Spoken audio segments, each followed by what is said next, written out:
accueillir chaleureusement la réalisatrice Lisa Azuelos.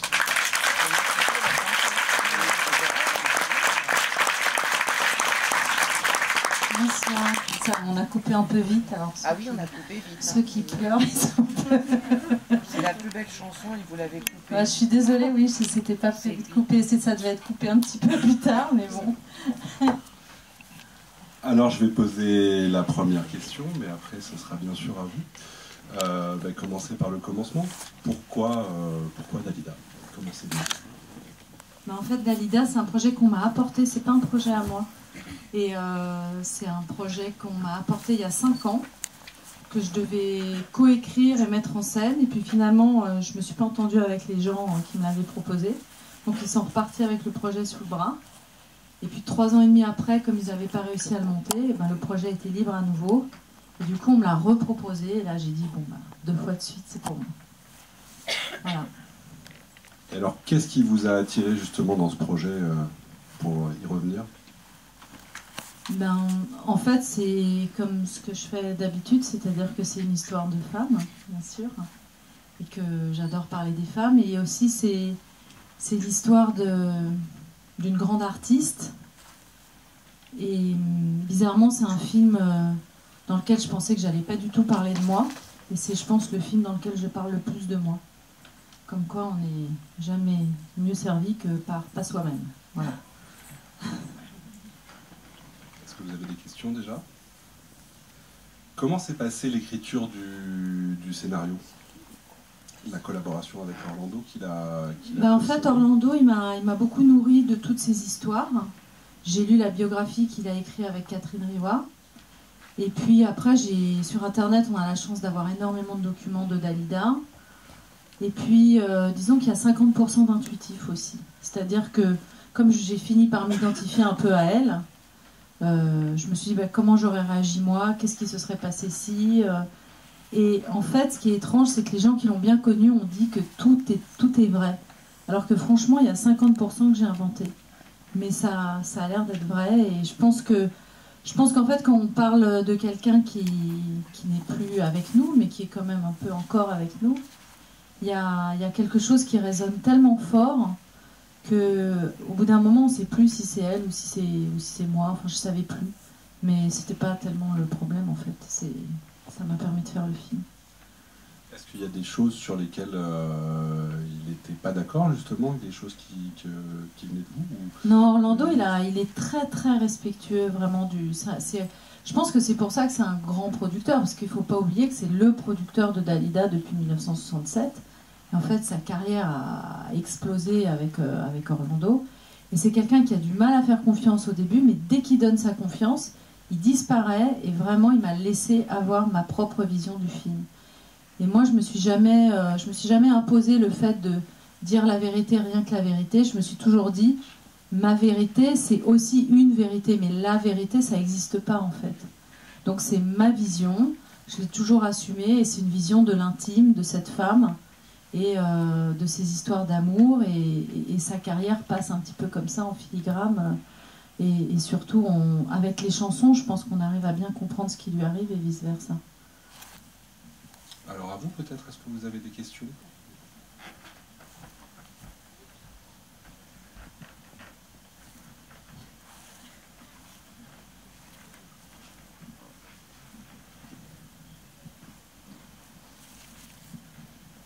Il y a beaucoup de femmes, hein, quand même.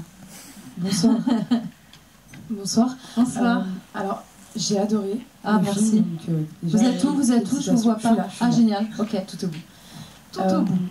J'ai trouvé que c'était très tourné vers ces histoires d'amour, en fait. Je voulais savoir, je voulais comprendre pourquoi. Est-ce que c'est un choix de votre part? Ou est-ce que le projet était déjà... c'était déjà comme ça quand ça vous a... Il n'y avait rien qui était comme ça, hein. J'ai tout fait depuis le début. Mais en fait, je me suis... Bizarrement, quand j'ai commencé à écrire ce film, mon papa était à l'hôpital et j'allais beaucoup à l'hôpital.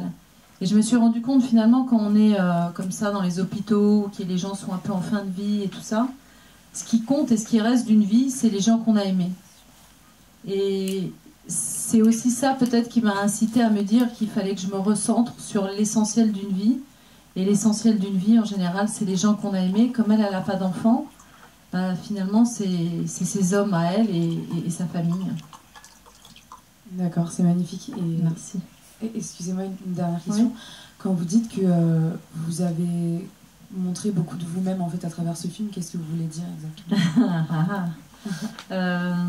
Disons que avec Dalida, j'ai compris que l'amour que j'avais tendance, comme elle, à rechercher à l'extérieur, c'est-à-dire dans mon métier, dans les hommes, dans le social aussi, finalement, cet amour-là, si on ne se le donne pas à soi-même, on ne le trouvera jamais.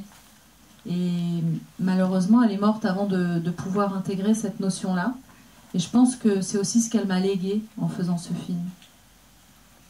Voilà. Je trouve ça magnifique. En tout cas, je pense qu'il y a beaucoup de femmes qui sont dans cette situation, en constante recherche de l'amour. Et je pense que ça va toucher beaucoup de personnes. Bah, cas, merci beaucoup. Félicitations encore. Merci beaucoup. Moi, je peux poser une question puisque... Moi, je vais vous entendre. Peut-être je redirai votre question pour les gens. On n'est pas très loin, mais j'ai eu l'impression que vous insistiez, alors bon, que ce soit volontaire ou pas, à la fin du film, sur l'inconsolabilité et sur le fait que la célébrité ne console pas de l'enfance, justement. Et c'est un film sur la mort, le choix entre la vie ou la mort, non? Bah, disons que elle le dit à un moment avec son amant, elle dit, lui il lui dit en fait quand on est humain, on est un être qui va vers la mort, Oui, et elle dit non, moi je pense qu'on est un être qui va vers l'amour. Et en fait le côté aller vers l'amour, il y a un côté éternel finalement, et aller vers la mort, il y a un côté fini. Oui, mais alors ça c'est son premier amant, effectivement. Absolument. Qui dit effectivement avec de l'air. Mais là où vous avez raison, c'est que j'ai voulu faire un film aussi sur la dépression et la solitude, parce que malgré tout, elle meurt de solitude et de dépression, pas tellement parce qu'elle est célèbre, mais juste parce qu'elle est épuisée de vivre sa vie. Et il y a des gens pour qui c'est une lutte perpétuelle d'arriver à vivre leur vie. Et je pense qu'à cette époque-là, les femmes, surtout à un âge de ménopause, les femmes qui étaient en dépression étaient très très mal soignées. C'était pas des choses dont on parlait aussi facilement qu'aujourd'hui. Et je pense qu'en plus du fait qu'elle n'était pas si douée que ça pour la vie, même si elle était très vivante aussi, en plus de ça, elle a été très mal soignée et très mal accompagnée. Mais vous revenez beaucoup tout de même sur l'enfance, sur le fait qu'effectivement elle est inconsolable de son enfance, du père qu'on arrête parce qu'il collabore avec les nazis. Donc quand il va revenir, elle dit j'ai souhaité sa mort et il est mort. Donc elle a comme ça quelque chose dans la tête, visiblement, qu'elle va provoquer la mort des gens. Et est-ce que quelque part, elle ne va pas choisir les hommes qui vont mourir enfin, je ne sais pas. Ah ben, en tout cas, la célébrité n'a pas l'air de la consoler de l'enfance. Voilà ce que je veux dire. pense que la célébrité, ça console pas de grand-chose, hein, en fait. C'est...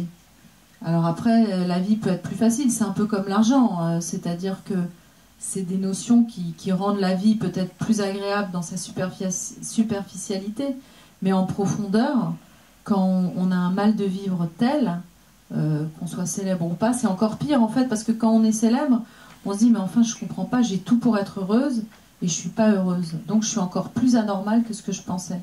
Donc c'est quelqu'un, en fait, moi j'ai pas tellement l'impression que c'est l'enfant, c'est surtout sur elle porte une culpabilité, notamment par rapport à la mort de son père, mais quand on tombe amoureux les uns des autres, au début on pense qu'on tombe amoureux de belles histoires, mais en fait c'est souvent deux névroses qui se rencontrent aussi, donc c'est ça aussi que le film montre. Enfin, je voulais dire que c'est un très très beau biopic. Merci beaucoup. Et je pense que c'est vraiment très émouvant. Et je regrette vraiment que ce monsieur qui a l'air de ne pas aimer Dalida nous ait coupé et mourir sur scène. Je m'en excuse platement. Mais ça ne se réparera pas. Oui, là-bas, il y a une question. Par rapport à la comédienne qui est formidable, qui est ravissante et que je ne connaissais pas, comment est-ce que vous l'avez connue? Alors la comédienne, c'est Sveva Alviti, et j'ai fait un énorme casting mondial que j'ai vite resserré sur un casting italien. Et j'ai demandé à voir toutes les personnes qui voulaient jouer dans un film, qu'elles soient comédiennes, qu'elles soient chanteuses, qu'elles soient mannequins, qu'elles soient rien du tout. J'ai fait un casting quasiment sauvage en Italie. Et au départ, cette jeune actrice, elle parlait même pas français. Et elle a appris en moins de 7 mois à parler français, jouer la comédie, danser et chanter. Donc elle a fait un travail remarquable. Elle a travaillé plus de 7 heures par jour pendant 7 mois. Voilà. Et pourquoi c'était si important pour vous que ce soit une Italienne? Je pense que le film aurait été raté sinon, en fait. Voilà. Et qu'est-ce que vous avez trouvé chez elle? Elle a ce que j'appelle la grâce, c'est-à-dire que c'est inexplicable. C'est quand on met quelqu'un devant une caméra, il y a des gens, ils ont la grâce, et puis il y a des gens, ils l'ont pas. Elle l'a. Voilà. C'est injuste, mais c'est comme ça. En plus, elle était vraiment le personnage.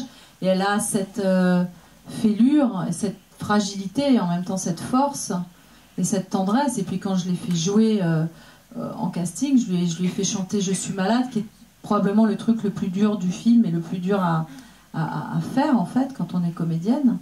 Et le fait qu'elle m'ait embarqué dans ce « Je suis malade », qu'elle a fait pleurer toute l'équipe le premier jour des essais, je me suis dit, voilà, il y avait elle et les autres. Et si je ne l'avais pas trouvée elle, je pense que j'aurais pas fait le film.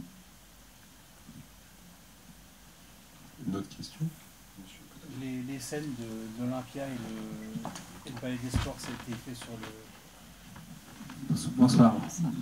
Les scènes de l'Olympia du Palais des Sports ont été tournées dans les lieux ou c'est des reconstitutions?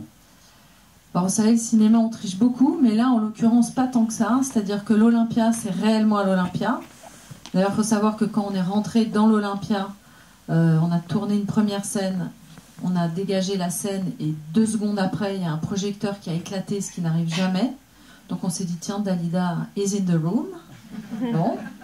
Et donc c'est l'Olympia, c'est l'Olympia. Le Palais des Sports, en revanche, c'était pas le Palais des Sports parce qu'on n'a pas eu les moyens, en fait. Mais on a pris le Palais des Sports d'Evry, je crois. Et on a reconstitué totalement en fonction des décors, etc. Évidemment, on a modernisé les danses, les décors et tout ça pour que ça ait l'air aussi d'aujourd'hui, en tout cas qu'on ne trouve pas ça ringard.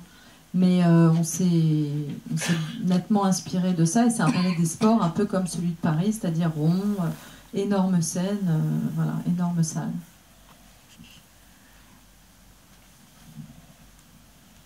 D'autres questions là-bas au milieu?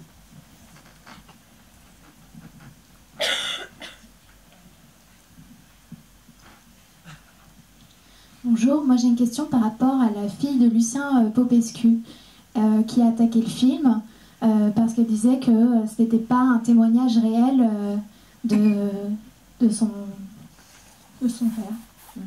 Vous avez une question donc?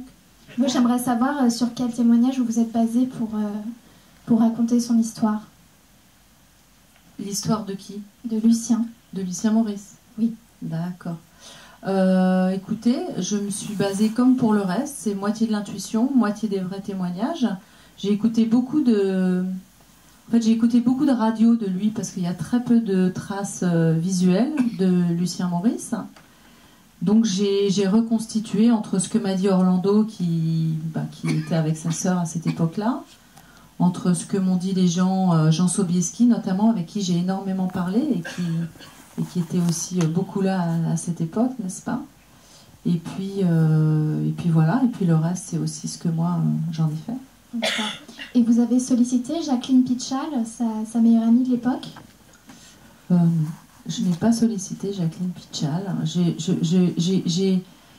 En fait, ma tante est très amie avec elle, donc elle m'a raconté beaucoup de choses. J'ai eu la chance, en fait, vous savez, quand on est enceinte, on voit que des femmes enceintes dans la rue. Quand on travaille sur Dalida, on rencontre que des gens qui ont rencontré Dalida. C'est assez incroyable, mais la vie est faite comme ça. Donc, en fait, il se trouve que ma tante était très amie avec Jacqueline Pitchal, et qui était donc la femme du médecin qui suivait Dalida. Et donc j'ai eu plein d'anecdotes par rapport à ça. Mais si vous voulez, ce qui m'a intéressé, moi, c'est d'écouter tout le monde, un peu comme dans un grand jury finalement. Et à la fin, je presse l'éponge, et le jus qui en ressort, c'est ce que moi je vais en faire. Et c'est ça qui m'intéresse, c'est de dire ma vision, ma sensibilité sur ce personnage. N'importe qui d'autre qui fait le même film avec la même histoire, avec la même histoire, va faire un autre film. Ça, il se trouve que c'est ma vision à moi. Merci. Il y avait une autre question juste à côté. Bonsoir. J'avais une question par rapport à la structure du film. Ce qu'on voit, le film couvre une très longue période avec énormément d'événements, de chansons, de personnages.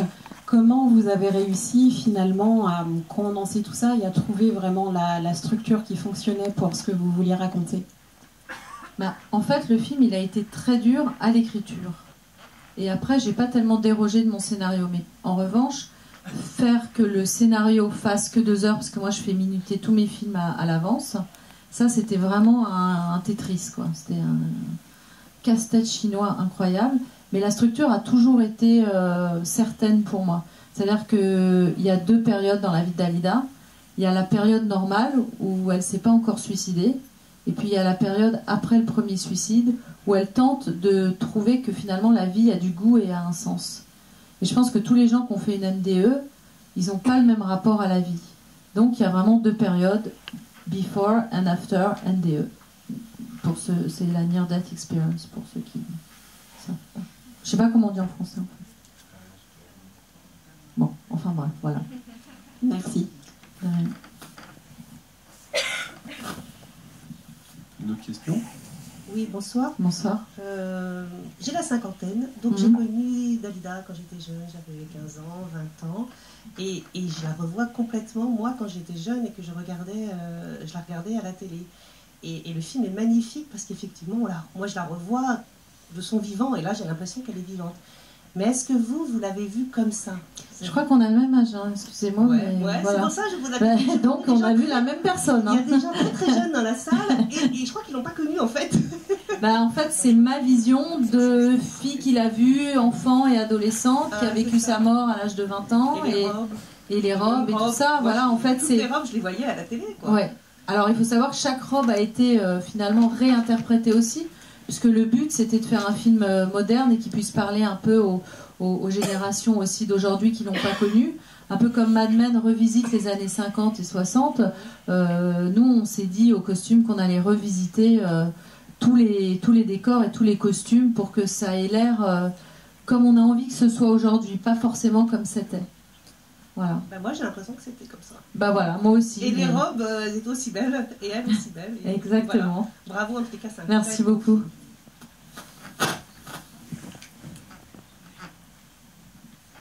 Alors bravo, parce qu'il est magnifique ce film. Concernant les autres acteurs, le choix était simple pour certains, compliqué pour d'autres? Non, en fait, vraiment ce film, il a eu la grâce à tout niveau dans le casting finalement, parce que dès que j'ai demandé à un acteur, il m'a dit oui. Et en plus, tous les acteurs à qui j'ai demandé, c'est des amis dans la vie. Donc en plus, c'était facile, quoi. C'était vraiment... Et puis les Italiens, je ne les connaissais pas, mais ils ont tous dit oui aussi. Et voilà, j'ai juste Riccardo Scamarcio que je suis allée chercher au fin fond des Pouilles, là où il habite. J'ai fait un aller-retour en moins de 24 heures pour essayer de le convaincre, et ça a marché. Parce qu'honnêtement, sinon, je ne sais pas qui aurait fait Orlando. Voilà. Monsieur au premier rang.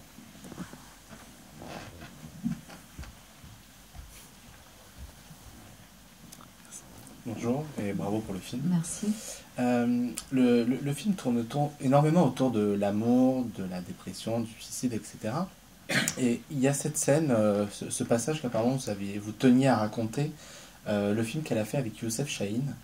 Je veux savoir pourquoi vous avez voulu absolument mettre cet élément-là dans le film.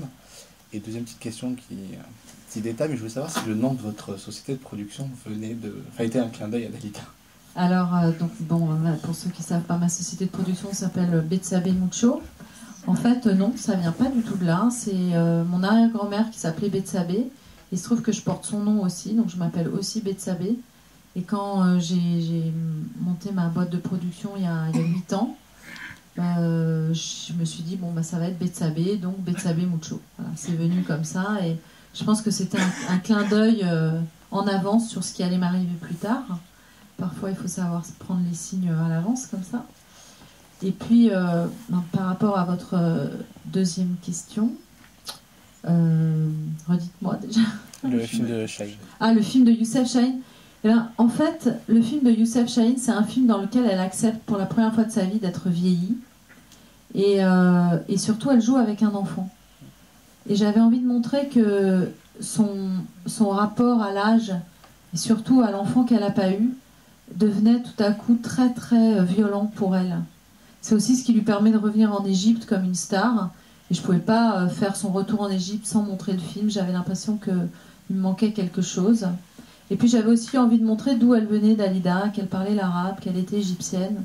Et que finalement, cette fin de carrière, elle pensait que ça allait être un début de carrière. Et le fait qu'il ne se soit rien passé, ça l'a finalement jeté un petit peu plus dans la dépression aussi.